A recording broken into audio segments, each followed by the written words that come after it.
저 남자 이기면 바로 결혼해요.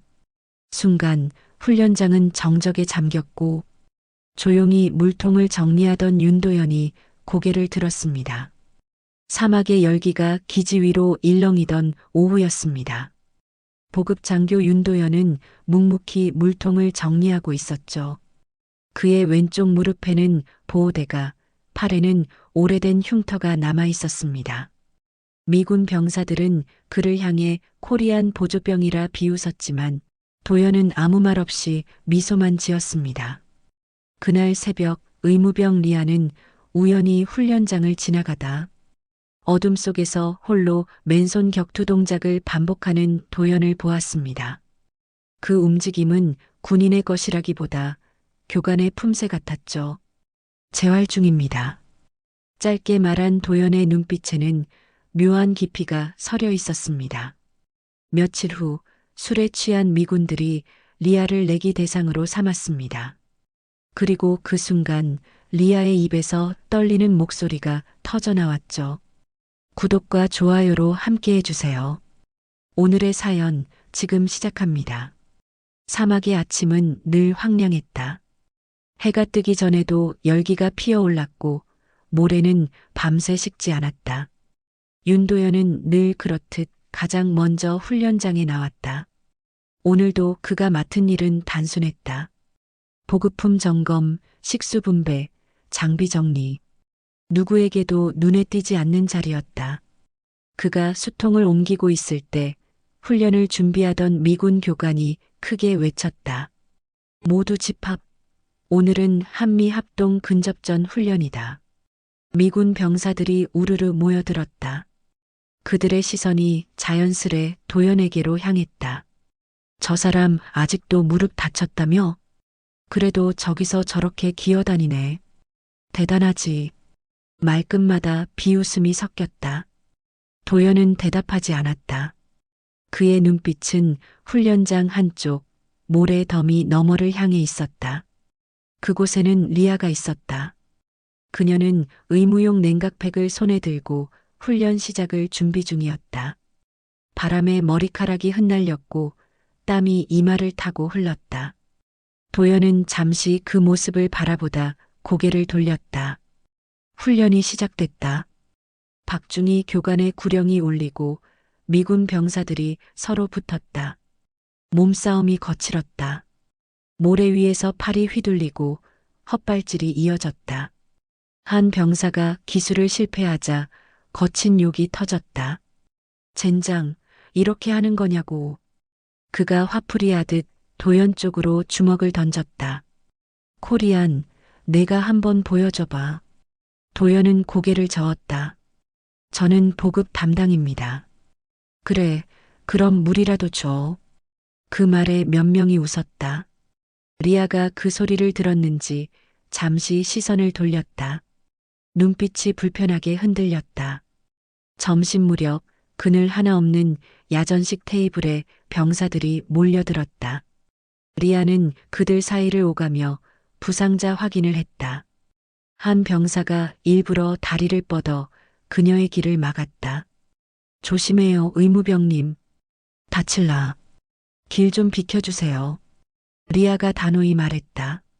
하지만 그들은 비키지 않았다. 아, 무섭네. 한국식 명령이야? 리아는 입술을 깨물었다. 그때 도연이 다가왔다. 그는 아무 말 없이 테이블을 옆으로 옮겼다. 소리가 작게 울렸다. 병사들이 흠칫했다. 길이 비었네요.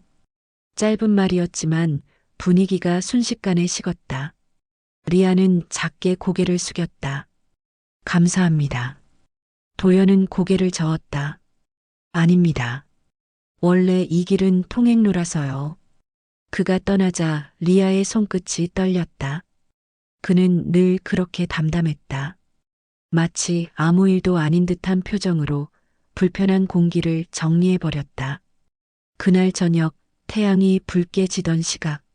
한국군 교관들이 훈련 평가를 끝내고 천막으로 돌아가고 있었다. 박중희가 도연을 불렀다. 야, 보급병. 오늘도 조용했냐? 그냥 평소 같습니다.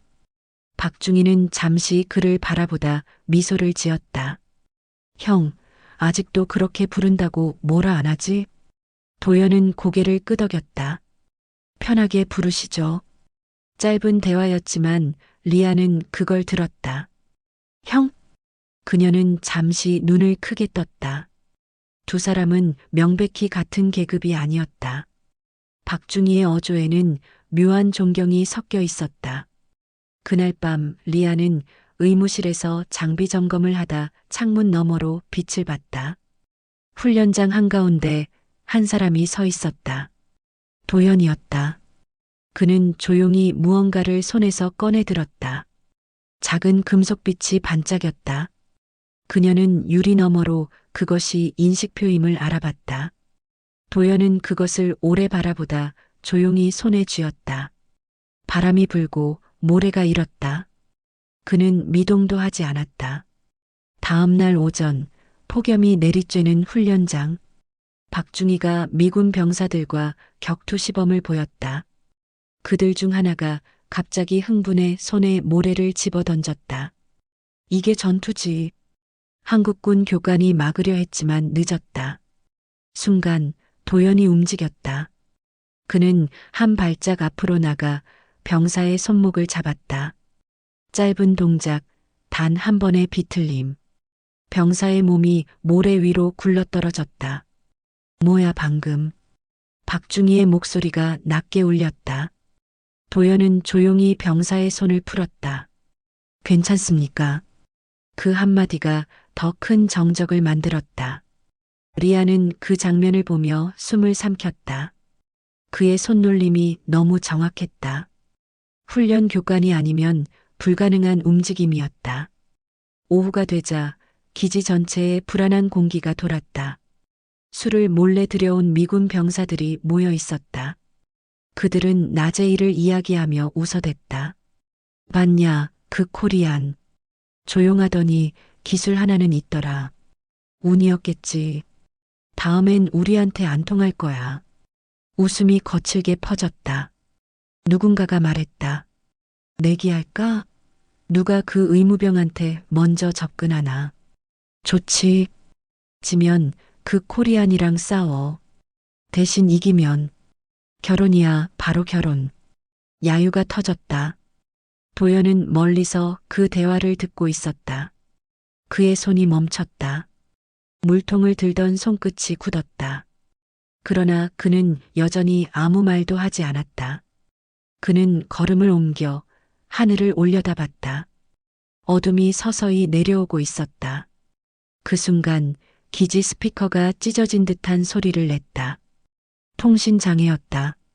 전원 문제가 발생했다는 방송이 이어졌다. 연락이 끊겼어요. 리아가 의료 장비를 들고 다가왔다. 그녀의 얼굴엔 피로가 묻어 있었다. 이상하네요. 기상대 쪽에서도 아무 응답이 없대요. 도연은 잠시 그녀를 바라봤다. 이럴 땐 조용한 게 제일 좋습니다. 조용하면 더 불안하잖아요. 그의 입가에 미소가 스쳤다. 불안한 건 아직 일이 시작되지 않았기 때문이죠. 바람이 불었다. 모래가 천막 끝자락을 스쳤다. 그 순간부터였다. 어딘가에서 웃음소리가 들려왔다. 술 냄새와 함께 거칠고 둔탁한 발소리. 밤은 그렇게 조금씩 불길하게 짙어져 갔다. 이것이 사건의 전조였다. 누구도 예상하지 못한 결투의 서막. 그리고 다음 날 리아가 내뱉게 될 그 한마디의 시작이었다.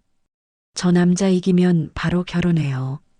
리아는 밤새 잠을 이루지 못했다.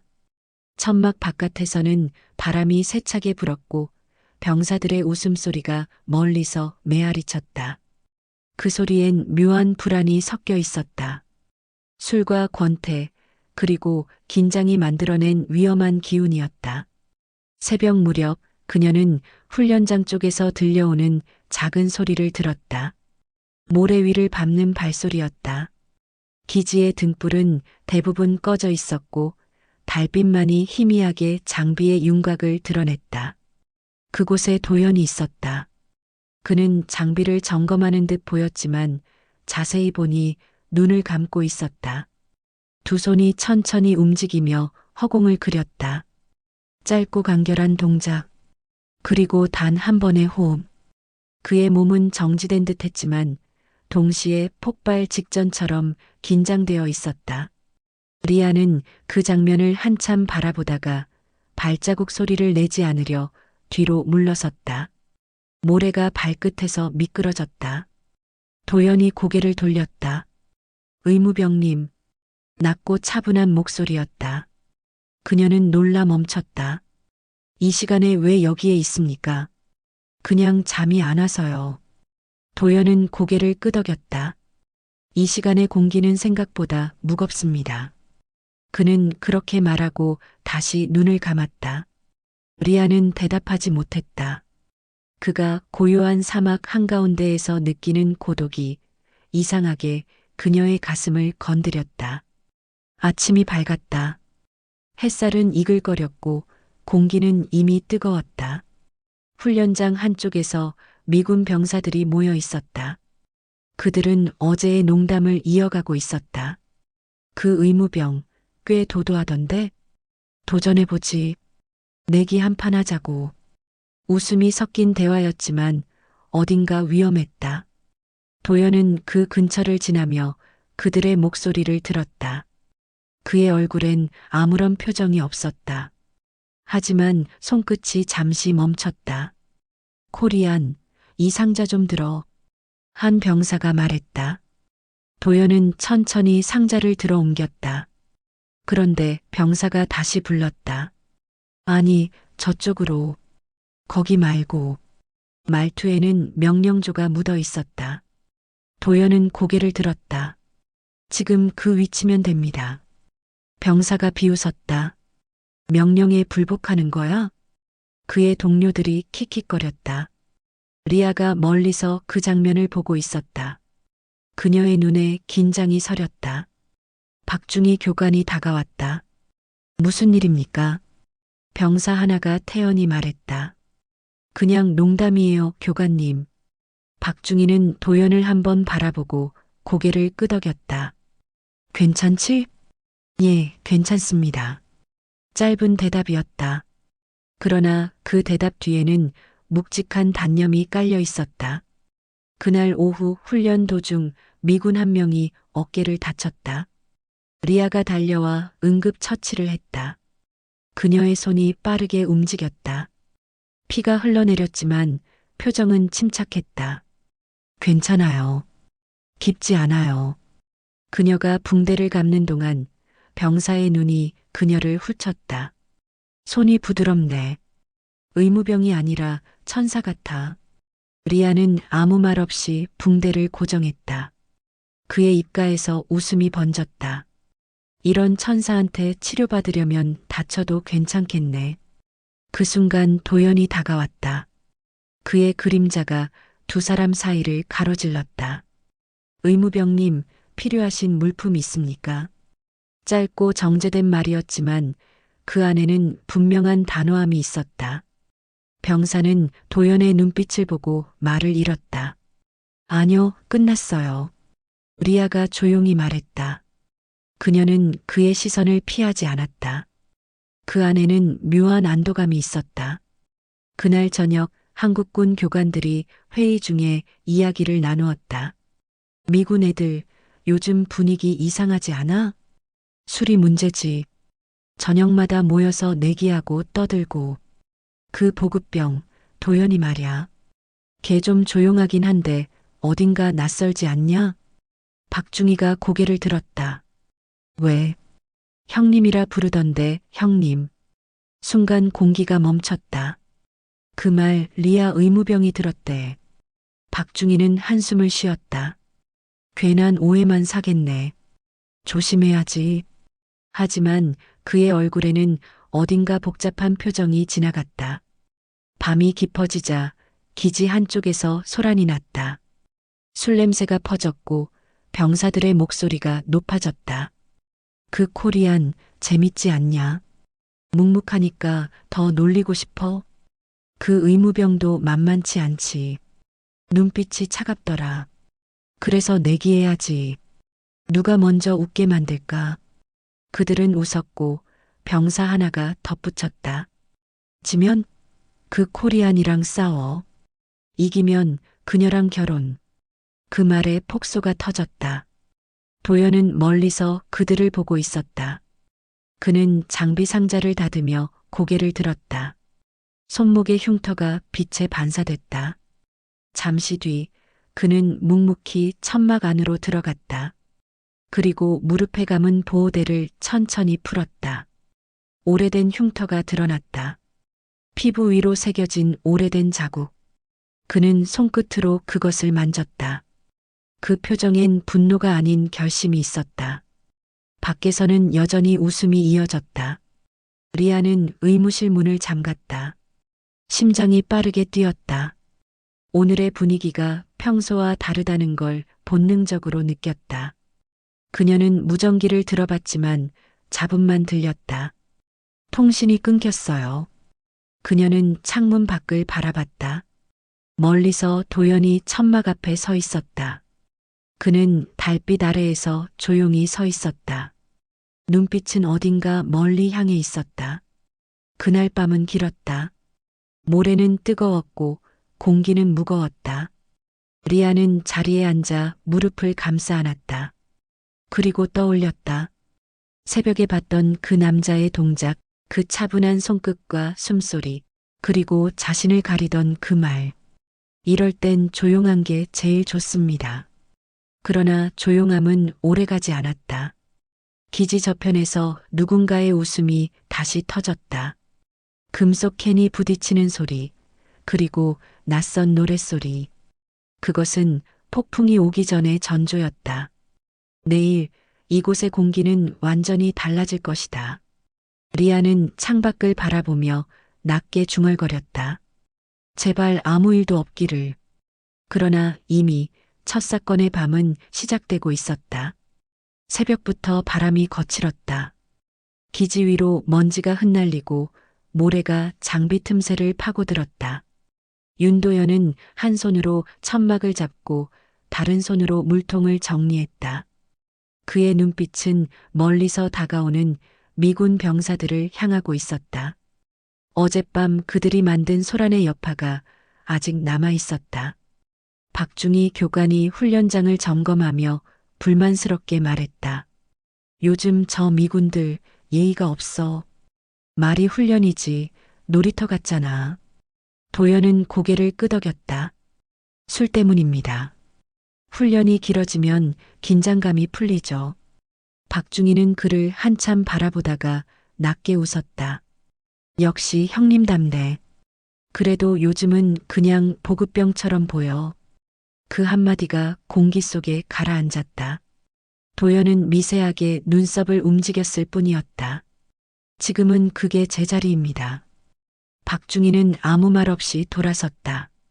그들의 대화는 짧았지만 리아는 멀리서 그걸 들었다. 형님. 그 단어가 이상하게 마음에 걸렸다. 그날 오전 훈련은 전투 응용 시범이었다. 교관들이 순서를 정하고 미군 병사들이 각자 기술을 시연했다. 모래 위에서 몸이 부딪히고 구호가 터졌다. 리아는 의료 가방을 들고 주변을 돌며 부상자를 확인했다. 그러다 시선이 한 곳에 멈췄다. 도연이었다. 그는 물통을 나르며 묵묵히 훈련장을 지켜보고 있었다. 눈빛은 늘 같았다. 조용하지만 한없이 깊었다. 그때 미군 병사 하나가 훈련 도중 넘어지며 어깨를 다쳤다. 리아가 급히 달려가 붕대를 꺼냈다. 피가 조금 배어 나왔다. 움직이지 마세요. 금방 끝나요. 그녀가 차분하게 말했지만 병사는 씩 웃었다. 괜찮아요. 천사가 고쳐주잖아요. 그 말에 주변이 웃음으로 들썩였다. 리아의 얼굴이 굳었다. 도연이 그들을 향해 걸어왔다. 훈련 중에는 농담 삼가주시죠. 병사가 도연을 위아래로 훑었다. 명령하냐, 코리안? 순간 공기가 차갑게 식었다. 도연은 아무 말 없이 붕대를 받아들었다. 그리고 정확히 손가락 두 마디로 결박을 고정했다. 짧은 동작이었지만 숙련된 기술이었다. 병사는 아무 소리도 내지 못했다. 이렇게 하면 안 풀립니다. 도연이 말하자 리아의 눈이 커졌다. 그는 단순한 보급병이 아니었다. 그 손놀림은 응급처치 교관의 그것이었다. 훈련이 끝나고 병사들이 흩어졌다. 리아는 의료 장비를 정리하며 조용히 다가갔다. 아까 그거 어디서 배운 거예요? 도연은 잠시 멈췄다. 군대면 누구나 다 배우죠. 아니요. 그건 기본 수준이 아니었어요. 그의 시선이 잠시 흔들렸다. 그러다 다시 담담히 웃었다. 그냥 오래 하다 보면 손이 기억합니다. 그는 그 말만 남기고 걸어갔다. 리아는 그의 뒷모습을 바라보며 중얼거렸다. 손이 아니라 몸 전체가 기억하는 사람인데. 그날 오후 미군 숙소 앞에서 작은 충돌이 있었다. 한 병사가 박중희 교관에게 거칠게 항의했다. 우릴 아이 취급하지 마라. 내 교관이 그렇게 대단해? 박중희가 냉정하게 대답했다. 규정대로 하는 겁니다. 규정? 그럼 그 코리안 보급병도 규정대로야? 어제 싸움처럼? 순간 주변이 조용해졌다. 병사들의 시선이 도연에게 향했다. 그는 아무 대꾸도 하지 않았다. 대신 고개를 숙여 장비 가방을 닫았다. 박중희는 그 모습을 보고 눈을 가늘게 떴다. 너 어제 뭔 일 있었냐? 아무 일도 없었습니다. 그 말 믿어도 되냐? 예. 짧은 대답. 그러나 그 안에는 단호한 선이 있었다. 박중희는 그를 한참 바라보다 고개를 끄덕였다. 그래, 모르는 걸로 하자. 저녁 무렵 리아는 의무실에서 정리 중이었다. 문이 살짝 열리며 누군가가 다가왔다. 도연이었다. 그는 말없이 손목에 감은 붕대를 보여주었다. 조금 찢어졌습니다. 어디 다치셨어요? 아까 장비 정리하다 긁혔습니다. 그녀는 그의 팔을 잡았다. 근육이 단단하게 굳어 있었다. 피는 거의 멎었지만 상처는 오래된 흉터 사이에 있었다. 그녀가 낮게 물었다. 이 흉터 언제 생긴 거예요? 도연은 눈을 내리깔았다. 기억이 가물가물합니다. 짧은 대답. 하지만 리아는 느꼈다. 그의 눈빛에 섞인 그림자, 그건 기억을 숨기는 눈이었다. 밤이 찾아왔다. 기지의 불빛이 하나둘 꺼지고 모래 위엔 적막이 깔렸다. 그때 리아는 천막 사이를 걷다 이상한 소리를 들었다. 작은 클릭음 그리고 낮은 목소리. 그녀는 천천히 발걸음을 멈췄다. 목표 구역 이상 없음. 은폐 유지. 그건 분명 도연의 목소리였다. 그녀는 숨을 죽였다. 목표 구역? 은폐 유지? 그는 누구에게 보고하고 있는 걸까? 잠시 후 통신이 끊겼다. 도연은 천막 문을 닫으며 하늘을 올려다봤다. 별빛이 흐릿하게 흔들렸다. 그의 얼굴엔 피로가 아닌 경계심이 떠올랐다. 그는 자신이 다시 싸움의 냄새를 맡고 있음을 느꼈다. 오랫동안 숨겨왔던 본능이 서서히 깨어나는 중이었다. 멀리서 리아가 그 모습을 지켜봤다. 그녀는 이젠 확신했다. 그 남자 절대 단순한 보급 요원이 아니다. 그는 지금 뭔가를 감추고 있다. 그리고 바로 그날 밤 미군 병사들이 또다시 술을 들고 모였다. 그들은 이번엔 더 노골적이었다. 그 의무병 오늘 밤에 불러내자. 명분은 간단해. 훈련 후 점검 핑계 대면 돼.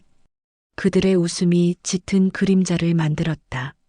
모래바람 속에서 그 음성이 퍼졌다. 그리고 누군가가 그 대화를 듣고 있었다. 윤도현이었다. 그는 천천히 눈을 떴다. 그의 시선이 어둠을 가르며 병사들을 향했다. 무릎이 약간 굳었지만 발끝엔 힘이 들어가 있었다. 그는 자신이 해야 할 일이 무엇인지 알고 있었다. 오늘 밤 그 고요가 깨질 것이다. 그리고 그 순간부터 그는 다시 본래의 자리로 돌아가야 했다. 밤은 이미 뜨겁게 달궈져 있었다. 기지 한쪽에서는 술 냄새가 짙게 퍼지고 웃음이 끊이지 않았다. 불빛이 천막을 비추며 흔들렸고 그 속에서 병사들의 그림자가 겹쳤다. 그들의 말투는 점점 거칠어졌고 대화는 장난의 선을 넘어가고 있었다. 오늘 밤에 불러내면 되는 거야. 점검이 필요하다고 하면 의무병은 안 거절하겠지. 좋아. 그 코리아는 정리 중일 테니까 우리끼리 조용히. 내기 똑똑히 기억해라. 이기면 결혼, 진짜로. 폭소가 터졌다.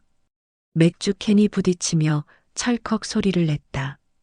그들의 대화를 뒤편에서 조용히 듣는 이가 있었다. 윤도현이었다. 그는 장비 박스를 닫고 천천히 몸을 돌렸다. 눈빛은 흔들리지 않았지만 손끝은 미세하게 떨렸다. 그가 한동안 억눌러왔던 감각이 깨어나고 있었다. 귀가 맥박처럼 뛰었다. 리아는 그 시간 의무실에서 통신기를 만지작거리고 있었다.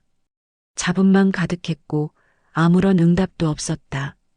그녀는 서류를 정리하다가 밖에서 들려오는 소리에 고개를 들었다. 낮고 끊어진 웃음소리, 그리고 낯선 남자들의 발소리. 그 순간 불길한 예감이 들었다. 문틈 사이로 모래바람이 스며들었다. 리아 의무병님, 잠시 시간 좀 내주시죠. 밖에서 목소리가 들려왔다. 익숙한 병사들의 말투였다. 그녀는 잠시 망설였다. 무슨 일입니까? 훈련 보고서 중에 오류가 있어서요. 교관님이 잠깐 보자고 하십니다. 그녀는 눈썹을 찌푸렸다. 지금요? 이미 훈련은 끝났는데. 급한 일이라네요. 병사들이 웃으며 덧붙였다. 그 웃음엔 뭔가 섬뜩한 것이 섞여 있었다. 리아는 결국 응급 가방을 들고 천천히 밖으로 나섰다. 모래가 바람에 휘날렸다. 훈련장 방향으로 걸음을 옮기자 등 뒤에서 낮은 웃음소리가 따라왔다. 불빛이 하나둘 사라지고 기지는 점점 조용해졌다. 그녀는 가슴이 서늘해지는 걸 느꼈다. 훈련장에 도착했을 때 예상과 달리 아무도 없었다. 장비들은 흩어져 있었고 한쪽에 술병 몇 개가 굴러다녔다. 교관님? 그녀가 조심스레 부르자 어둠 속에서 그림자가 움직였다. 여기야. 잠깐 이야기 좀 하자. 병사들의 목소리였다. 그녀의 눈빛이 굳어졌다. 이게 무슨 농담이지. 그렇게 겁먹지 마. 한 병사가 다가왔다. 그의 눈빛이 술기운에 번들거렸다. 우리끼리 작은 게임을 하려 했어. 게임? 그래. 단순하지. 누가 먼저 너의 마음을 얻나. 그녀가 뒤로 물러서자 다른 병사가 뒤를 막았다. 모래 위로 발자국이 겹쳐졌다. 리아의 손끝이 떨렸다. 그만두세요. 이런 짓 하면. 그만두긴 아직 이르지. 아직 시작도 안 했잖아. 병사 하나가 비웃으며 손을 뻗었다. 그 순간이었다. 바람이 거칠게 휘몰아쳤다. 그리고 어둠 속에서 낮은 목소리가 들렸다. 지금 뭐 하는 거냐? 모든 시선이 한 곳으로 향했다. 훈련장 입구. 그곳에서 윤도현이 걸어 나오고 있었다. 그는 평소와 같은 복장을 하고 있었지만 눈빛은 완전히 달라져 있었다. 조용했지만 차가웠다. 그의 발소리가 모래 위에서 또렷하게 들렸다. 코리안, 내가 여기서 뭐해? 병사 하나가 비웃으며 말했다. 이건 너 같은 사람이 끼어들 일이 아니야. 도연은 대답하지 않았다. 대신 천천히 리아 앞에 섰다. 의무병님, 뒤로 물러서세요. 그의 목소리는 낮고 단단했다. 리아는 본능적으로 그의 옷자락을 붙잡았다. 그만하세요. 다 취했어요. 그래서 더 위험하죠. 그가 짧게 대답했다. 이봐, 코리안. 한번 붙을래? 가장 덩치 큰 병사가 나섰다. 우리가 이기면 의무병은 우리와 함께 하는 거야. 리아가 외쳤다. 그만해요. 그건 말도 안 돼요. 병사들이 웃었다. 그때 리아의 입에서 무심코 터진 말이 기지를 갈랐다. 저 남자 이기면 바로 결혼해요. 정적이 흘렀다. 모래바람이 멎은 듯 고요했다. 병사들의 웃음이 터졌고 도연은 미세하게 고개를 숙였다. 그의 눈동자 속에서 조용한 불빛이 일었다. 그만두세요. 지금 당장 돌아가세요. 우릴 명령해. 내가 누군데? 병사 하나가 주먹을 들어 올렸다. 그 순간 도연의 몸이 움직였다. 바람이 휘몰아쳤다. 짧은 충돌음 그리고 한 사람이 모래 위로 굴렀다. 뭐야 방금. 다른 병사가 달려들었다. 도연은 피하지 않았다.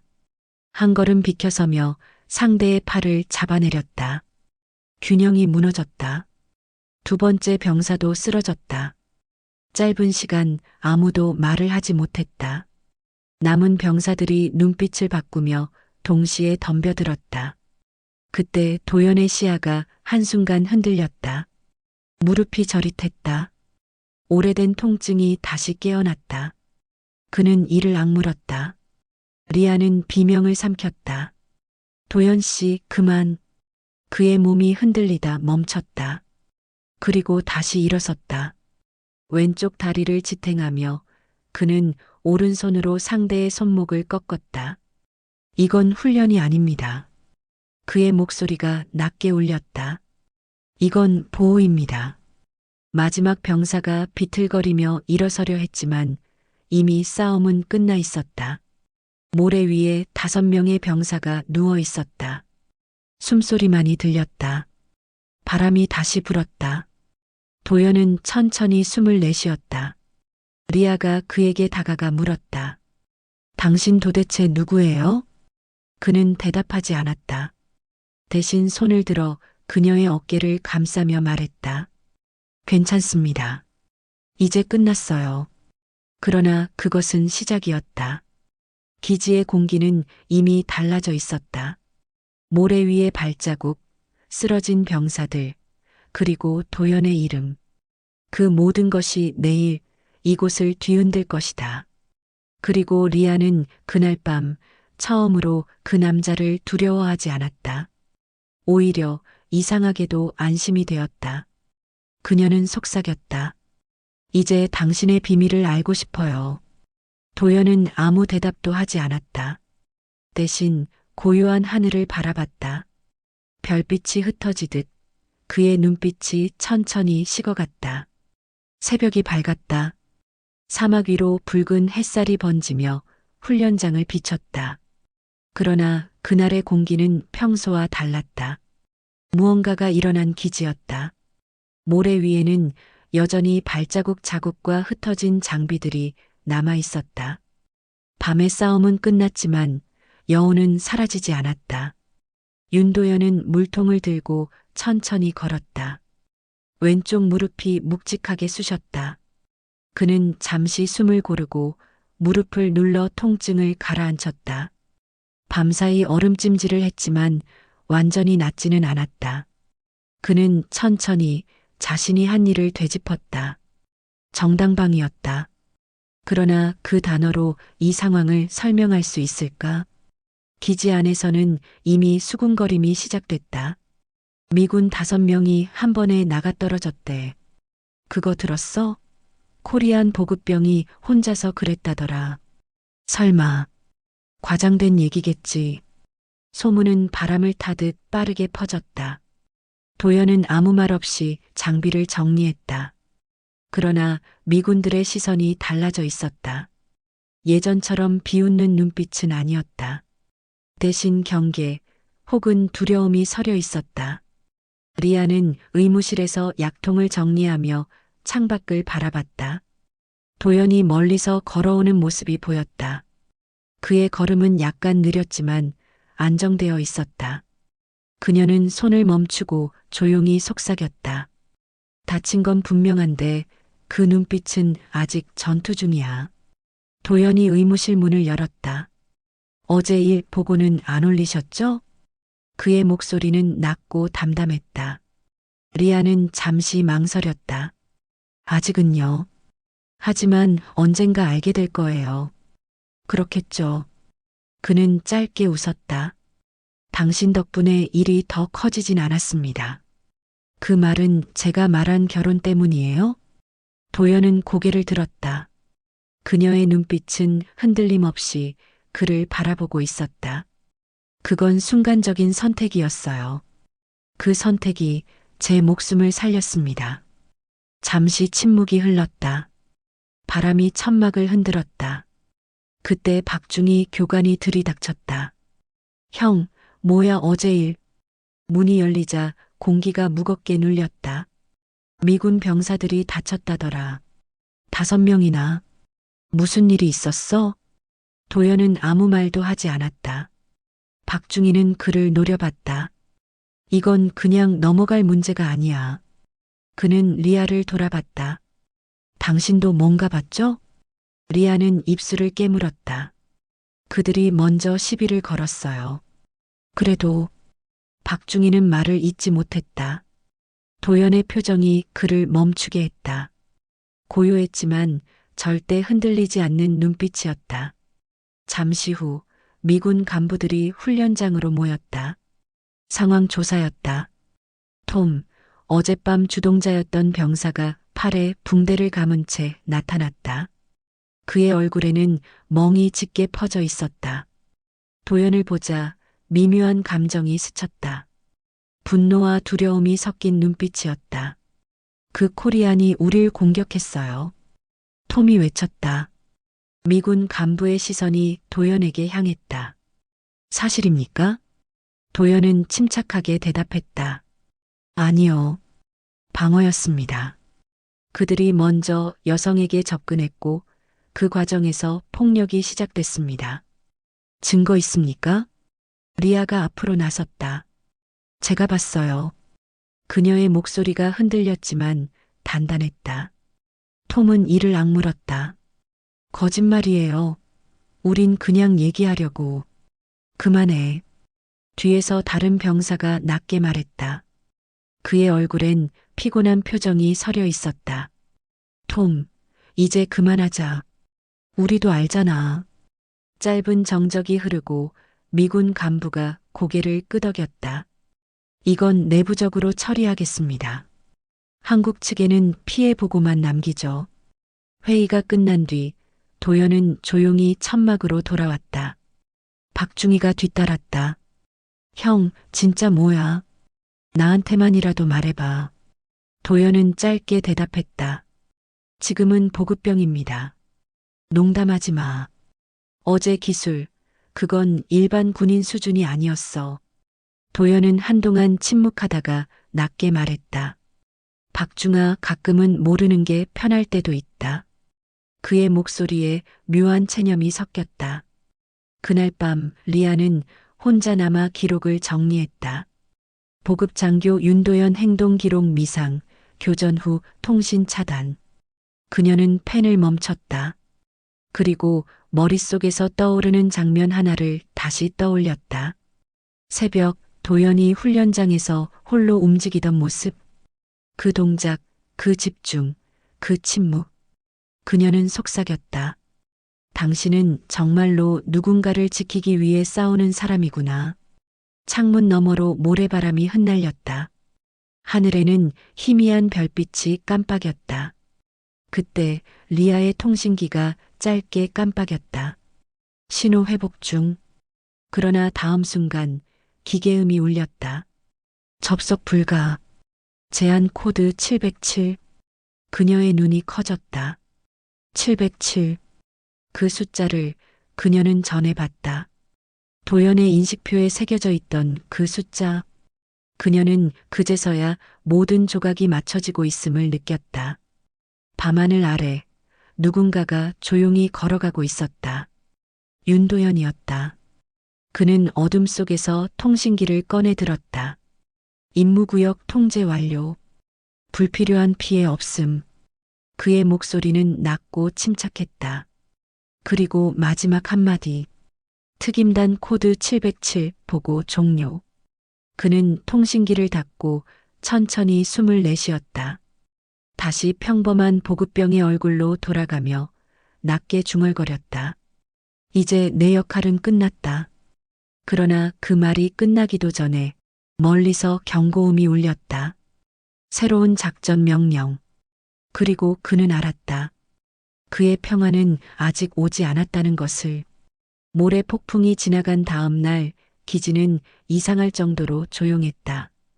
햇살은 여전했지만 공기 속엔 긴장감이 섞여 있었다. 병사들의 눈빛은 어딘가 불안했고 교관들조차 훈련 지시를 짧게 내렸다. 그 중심에는 여전히 윤도현이 있었다. 그는 아무 일 없었다는 듯 장비를 손질하고 있었다. 하지만 주변의 모든 시선이 그에게 닿았다. 톰과 그의 동료들은 훈련장 한켠에 모여 있었다. 그들의 얼굴에는 멍이 아직 선명했다. 그들은 도연이 지나갈 때마다 잠시 시선을 돌렸지만 이내 속삭였다.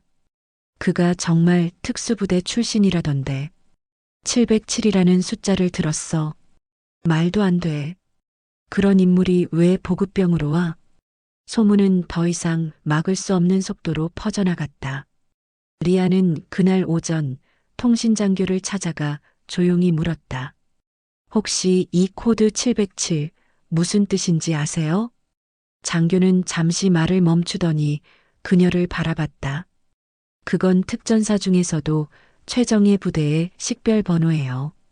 국내에서도 신원보호가 철저해서 외부에선 존재 자체를 몰라요. 그의 말이 끝나자 리아의 머릿속에서 어젯밤 장면이 겹쳐졌다.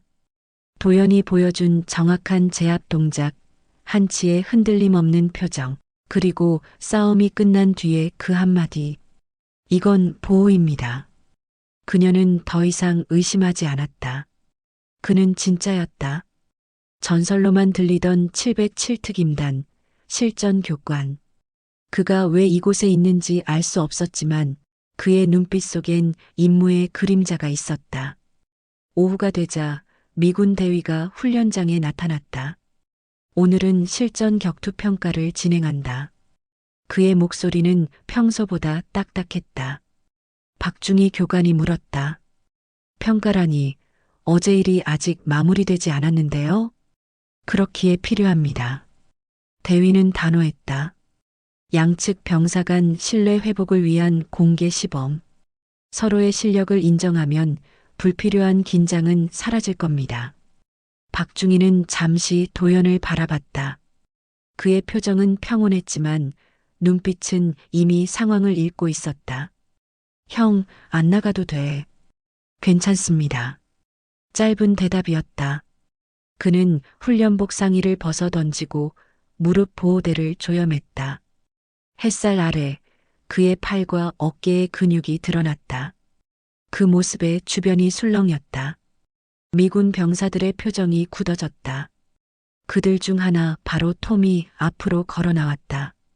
나와 상대하겠다. 그의 목소리는 침착했지만 손끝이 떨리고 있었다. 박중희가 제지하려 했으나 대위가 손을 들었다. 공정하게 진행해. 모래 위에 두 사람이 마주 섰다. 공기가 달라졌다. 리아는 숨을 죽였다. 그녀는 본능적으로 느꼈다. 이건 단순한 시범이 아니라 진짜 전투였다. 시작. 대위의 신호와 함께 톰이 돌진했다. 주먹이 빠르게 날아들었다. 그러나 도연은 피하지 않았다. 그의 몸이 살짝 비틀리며 톰의 공격을 흘렸다. 순간 균형이 무너졌다. 도연의 손이 톰의 팔목을 잡고 회전했다. 쿵! 모래가 튀었다. 톰이 바닥에 쓰러졌다. 한 번 더. 톰이 외쳤다. 그의 눈에는 오기와 분노가 섞여 있었다. 도연은 고개를 끄덕였다. 다시 달려드는 톰. 이번엔 연속 동작으로 공격을 이어갔다. 하지만 도연은 마치 상대의 움직임을 예측이라도 하는 듯 발끝으로 모래를 밀며 리듬을 바꿨다. 순간 톰의 몸이 공중으로 떴다. 정확한 중심 제어. 그는 허공에서 그대로 회전하며 떨어졌다. 주변에서 탄성이 터졌다. 미군 병사들도 말을 잃었다. 그건 격투술이 아니야. 그건 기술이야. 진짜로 교관급이 맞는 건가? 톰은 일어섰다. 숨이 거칠었고 눈빛은 흔들리고 있었다. 그러나 그의 입가에는 묘한 웃음이 떠올랐다. 이제 알겠어. 당신 보통 사람 아니군. 도연은 대답하지 않았다. 그 대신 손을 내밀었다. 톰이 잠시 주저하다가 그 손을 잡았다. 짧은 악수였다. 그리고 그 순간 훈련장에 박수가 터졌다. 박중희는 천천히 고개를 들었다. 그의 눈에는 미묘한 감정이 섞여 있었다. 형, 왜 이 사실을 숨겼어? 도연은 웃었다. 때로는 강함보다 조용함이 더 필요할 때가 있습니다. 박중희는 한동안 아무 말도 하지 못했다. 훈련이 끝난 뒤 리아는 도연을 찾아갔다. 이제 다들 알아버렸어요. 당신이 누군지. 도연은 고개를 끄덕였다. 그렇겠죠. 그럼 이제 떠나실 건가요? 그는 잠시 하늘을 바라봤다. 붉은 석양이 모래 위로 번졌다. 아직은요. 지켜야 할 게 남았습니다. 누구요? 그는 미소를 지었다. 여기 있는 모두요. 그 대답에 리아는 잠시 말을 잃었다. 그리고 작게 웃었다. 그래서 제가 당신을 믿는 거예요. 그녀의 목소리는 고요했지만 확신으로 가득했다. 도연은 잠시 그녀를 바라보다 고개를 숙였다. 감사합니다. 하지만 그 믿음이 다시 시험받을지도 모릅니다. 그가 돌아서던 순간 무전기가 울렸다. 기지 경계 이상 발생. 모든 인원 비상 대기. 공기가 단숨에 얼어붙었다. 도연의 얼굴이 굳었다. 리아는 그의 눈빛에서 무언가를 읽었다. 그건 싸움의 시작을 아는 사람의 눈이었다. 그날 해질녘 기지는 다시 긴장 속으로 들어갔다. 그리고 리아는 깨달았다. 윤도현이라는 남자의 진짜 싸움은 이제부터 시작된다는 것을. 경계 경보가 울린 건 석양이 완전히 사라지기 직전이었다. 짧고 날카로운 사이렌이 기지를 가르며 퍼져나갔다. 병사들이 달리고 지휘 천막의 무전이 쉴 새 없이 깜빡였다. 공기 자체가 긴장감으로 팽팽하게 당겨졌다. 윤도현은 장비를 챙기며 짧게 물었다. 상황은? 박중희가 뛰어와 숨을 몰아쉬었다. 정문 쪽에서 미확인 차량이 접근 중이래. 폭발물 가능성도 있어서 미군 쪽이 완전 비상 걸렸어. 도연의 눈빛이 바뀌었다. 지휘관 지시가 내려오기 전까지 이동 금지지? 맞아. 그럼 시간이 없겠군. 그는 단 한 번 숨을 들이쉬고 곧장 외곽 방향으로 걸어나갔다. 리아가 뒤에서 붙잡았다. 어디 가요? 금지 구역이에요. 그쪽이 위험합니다. 그리고 내가 할 수 있는 일이라면 지금뿐입니다. 그는 부드럽게 손을 빼내고 장비 가방 하나만 들었다. 무릎은 여전히 묵직했지만 발걸음은 흔들리지 않았다. 모래 언덕을 넘어가자 어둠 속에서 미약한 불빛이 보였다. 엔진이 꺼진 차량 2대, 그 주위에 낯선 그림자들이 있었다. 무기를 들고 움직이는 실루엣. 민간 차량으로 위장한 무장 집단이었다. 그들은 지도와 기지의 외곽 구조를 확인하고 있었다. 침투 준비군. 도연은 숨을 죽였다. 그의 시선이 차량 뒤편의 동선으로 향했다. 그곳엔 기지의 주요 탄약고와 의료동이 있었다. 리아가 근무하는 곳. 그는 주머니에서 소형 통신기를 꺼냈다. 본부, 여기 보급병 윤도현. 외곽 3시 방향에서 무장 인원 4명 확인. 목표 탄약고 방향으로 이동 중. 그러나 무전기에서는 아무런 응답이 들리지 않았다. 통신 오류. 잡음만이 울렸다. 통신이 막혔군. 그는 스스로 중얼거렸다. 총성이 터졌다. 박중희 교관이 이끄는 경비조가 반대쪽에서 교전 중이었다. 침투조가 두 갈래로 나뉜 것이다. 시간을 끌면 탄약고가 위험했다. 도연은 결심했다. 시간 없다. 그는 모래 위로 몸을 낮추며 빠르게 이동했다. 발걸음마다 모래가 살짝 흩어졌다. 첫 번째 적이 뒤돌아섰다. 그의 눈빛이 번쩍 뜨였지만 이미 늦었다. 도연의 손이 목덜미를 낚아챘다. 숨소리조차 내지 못한 채 그대로 쓰러졌다. 두 번째, 세 번째. 움직임은 거칠지 않았다. 정확하고 짧았다. 마치 한치의 오차도 허락하지 않는 계산처럼. 마지막 한 명이 총을 겨누었다. 움직이지 마. 도연은 정지했다. 잠시 서로의 시선이 엇갈렸다. 그는 낮게 말했다. 총을 내려놔. 여기서 쏘면 둘 다 끝이야. 누군데 넌? 이 기지를 지키는 사람이다. 그 말이 끝나자마자 바람이 휙 불었다. 그리고 총구가 흔들린 순간 도연의 몸이 그림자처럼 움직였다. 총이 빗나가고 팔이 꺾였다. 짧은 비명. 싸움은 단 3초 만에 끝났다. 정적? 모래 위에 4사람이 쓰러져 있었다. 그는 그들을 결박하고 천천히 숨을 고르며 주변을 살폈다. 탄약고 쪽 불빛이 멀리 깜빡였다. 박중희의 교전은 아직 끝나지 않은 듯했다. 그는 주저하지 않았다. 다시 그쪽으로 뛰었다. 도착했을 때 박중희는 피를 흘리며 벽에 기대 있었다. 형? 괜찮아. 스쳤어. 도연이 그를 부축했다. 여긴 내가 맡아. 난 안쪽으로 들어가겠다. 형, 무리하지 마. 무릎은 이미 쓸 만큼 썼다. 그의 입가에 희미한 미소가 번졌다. 그리고 그대로 안쪽 문을 밀어 열었다. 탄약고 내부에는 불빛 하나만 켜져 있었다. 한 남자가 폭발 장치를 손에 들고 있었다. 눈빛이 광기처럼 흔들렸다. 가까이 오지 마. 이건 끝까지 들고 간다. 도연은 천천히 손을 들었다. 그래. 아무도 다치게 하고 싶지 않겠지. 닥쳐. 넌 그 코리안 보급병이잖아. 내가 뭐라고 여길 막아? 보급병이 아니다. 그의 목소리가 낮게 깔렸다. 나는 내가 모르는 사람이다.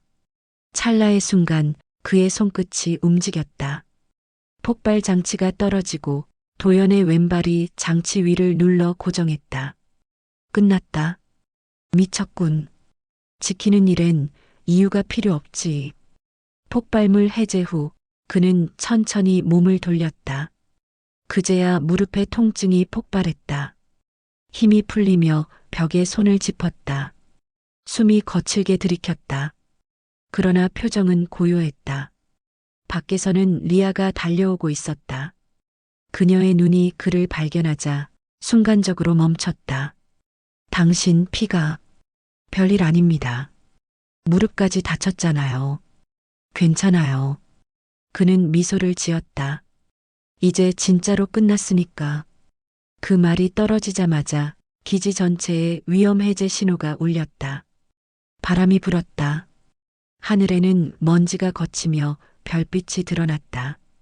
리아는 그의 손을 잡았다. 왜 이런 일을 혼자 감당하려고 해요? 그게 내가 배운 방식이라서요. 그는 조용히 웃었다. 그리고 이제 혼자가 아닐지도 모르겠네요. 그녀의 손끝이 미세하게 떨렸다. 그 떨림은 두려움이 아니었다.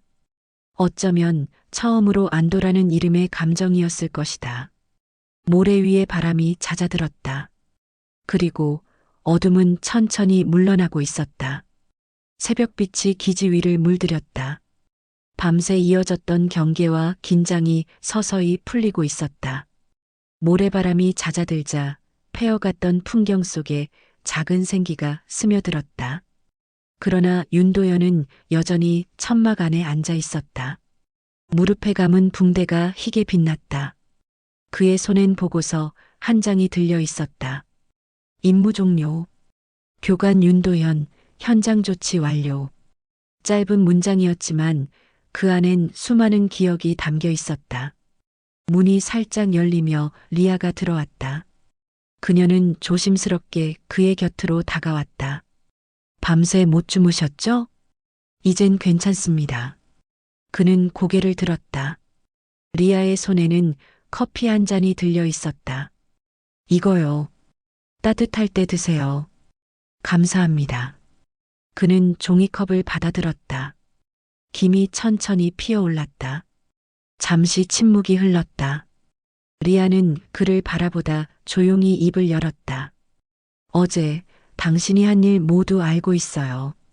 그럴 거라 생각했습니다. 그런데 왜 숨기셨어요? 당신이 707특임단 출신이라면 오히려 자랑스러워해야 하는 일 아닌가요? 도연은 잠시 웃었다. 강함은 자랑이 아닙니다. 책임이죠. 그의 목소리는 잔잔했지만 묵직했다. 누군가를 지킬 때만 그 힘이 의미를 갖습니다. 그걸 너무 늦게 배웠죠. 리아의 눈빛이 흔들렸다. 늦게라도 배운 게 중요한 거예요. 그녀는 그렇게 말하며 천천히 고개를 숙였다. 그럼 이제는요? 다시 교관으로 돌아가실 건가요? 아직은 모르겠습니다. 그는 커피를 내려놓으며 말했다.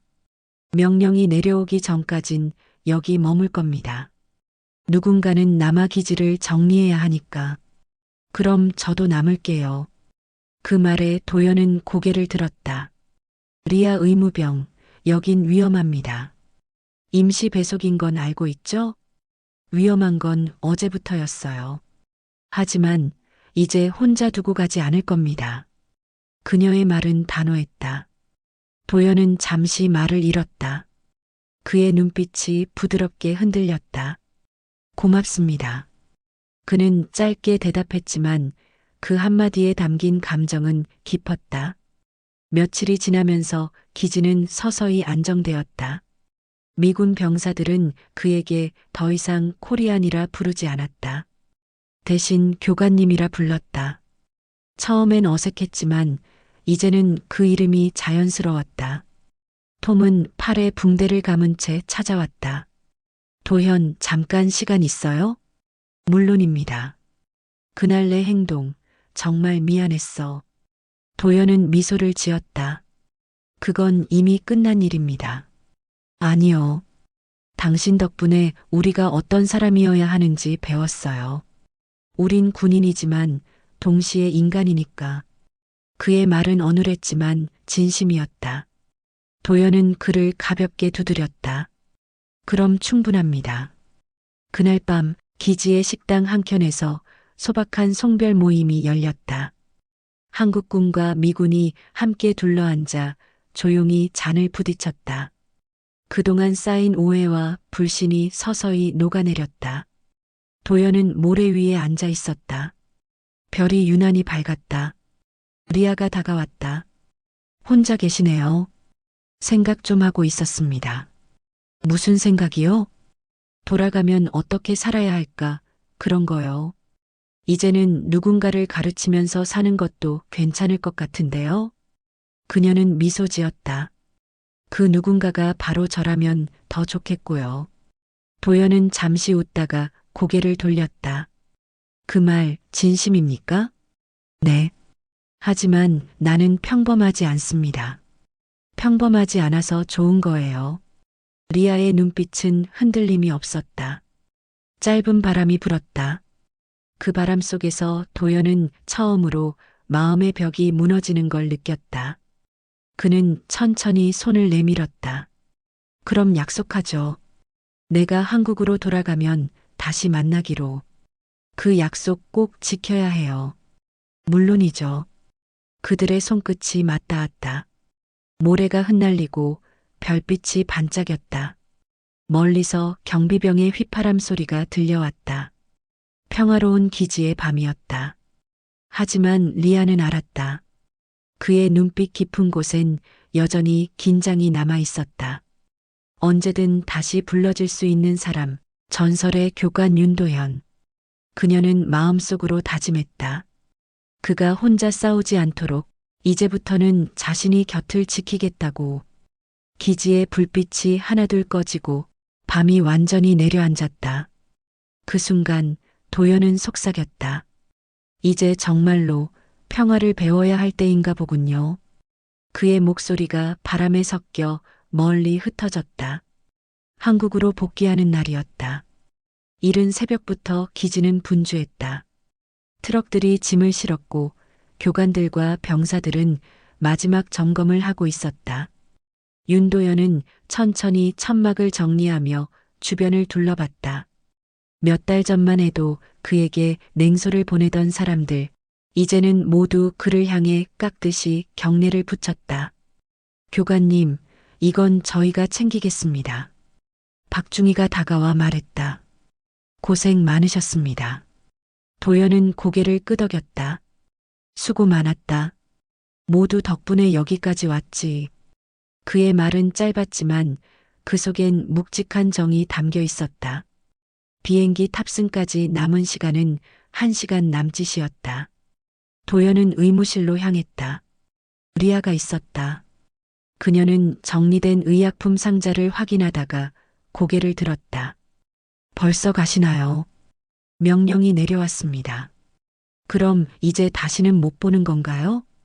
그녀의 목소리는 작았지만 진심이 묻어 있었다. 세상은 넓지만 인연은 좁죠. 그는 웃으며 말했다. 언젠가 다시 마주칠 겁니다. 리아의 눈이 잠시 흔들렸다. 그 말 꼭 지키셔야 해요. 약속했잖아요. 그가 돌아서려던 순간 리아가 그를 불렀다. 잠깐만요. 그녀는 작은 봉투 하나를 내밀었다. 이건 편지예요. 읽는 건 한국에 도착해서요. 알겠습니다. 그는 고개를 숙여 인사했다. 몸 조심하세요, 의무병님. 이제 그냥 리아라고 불러주세요. 그 말에 도연은 조용히 웃었다. 그래요, 리아. 비행기가 활주로로 이동하자 기지의 모든 병사들이 손을 흔들었다. 리아는 그들 사이에서 조용히 서 있었다. 모래바람이 불어와 그녀의 머리칼을 흩날렸다. 그녀는 눈을 감고 속으로 중얼거렸다. 무사히 돌아가요, 윤도현. 며칠 후 서울의 한 군사 재활병원. 윤도현은 무릎 치료를 받으며 조용히 앉아 있었다. 창밖에는 초록 나무가 흔들리고 있었다. 탁자 위에 리아가 준 봉투가 놓여 있었다. 그는 조심스레 봉투를 열었다. 안에는 짧은 편지 한 장이 들어 있었다. 당신이 지켜낸 밤의 이야기를 나는 평생 잊지 않을 겁니다. 당신의 힘이 사람을 다치게 하지 않고 누군가를 지키기 위해 쓰인다는 걸 배웠어요. 그게 제가 의무병이 된 이유이기도 합니다. 그리고 한 가지 더. 저 곧 한국으로 가요. 새로 배속된 부대가 있다네요. 거기 윤 교관님이 계시다던데요. 편지를 다 읽은 도연은 잠시 말을 잃었다. 그리고 천천히 고개를 들었다. 그의 입가에 잔잔한 미소가 번졌다. 창밖의 햇살이 유리창을 통해 들어와 그의 얼굴을 비췄다. 따뜻하고 평화로운 빛이었다. 그는 조용히 속삭였다. 결국 약속을 지키셨군요. 무릎 위에 놓인 편지지를 가볍게 접으며 그의 눈빛이 멀리 창밖으로 향했다. 멀리서 군악대의 훈련 소리가 들려왔다. 새로운 생도들이 구령에 맞춰 구보를 시작하고 있었다. 그는 그 소리를 들으며 자리에서 일어섰다. 아직 통증은 남았지만 발걸음은 흔들리지 않았다. 강함은 지키기 위해 존재한다. 그는 다시 한번 자신에게 되뇌었다. 그때 병실 문이 열렸다. 윤 교관님, 새로 배속된 의무관이 오셨습니다. 간호사의 말에 도연은 고개를 돌렸다. 문가에 서 있는 여인이 있었다. 단정한 군복 차림, 익숙한 미소. 오랜만이에요. 그녀의 목소리가 따뜻하게 울렸다. 도연은 미소 지었다. 정말 오셨군요, 리아. 둘의 시선이 맞닿았다. 그리고 아무 말 없이 웃었다. 밖에서는 햇살이 더 짙어지고 있었다. 이제 그들에게 남은 건 싸움이 아닌 삶이었다. 바람이 커튼을 스치며 속삭였다. 이제 평화를 지킬 시간이다. 윤도현은 고개를 끄덕였다. 그리고 문을 열고 나섰다. 그의 걸음 뒤로 따뜻한 아침 햇살이 길게 드리워졌다.